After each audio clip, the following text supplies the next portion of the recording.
4 waves na dumating. Maximum crowd size was mga 2,000 lang siguro. Parang hindi naman sila organized masyado, hindi ko naman September 21. Nag-disperse na sila papuntang FEU eh.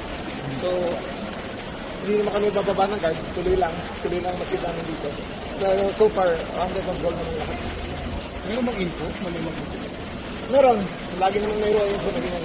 Pero hindi mo naman nandiyan dyan na kung nangyayari talaga. So yung nireklamo nila na bakit masyado overkill yung ginawa niyong security? Buti na ang over-prepared ka sa under-prepared.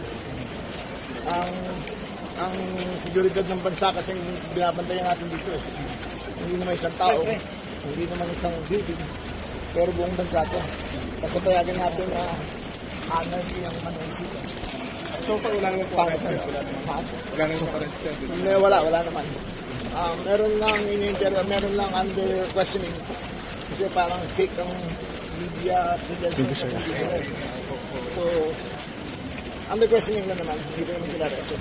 Yung sinasabi kong bawal na rin kapravat, nagkakapit pa ng mga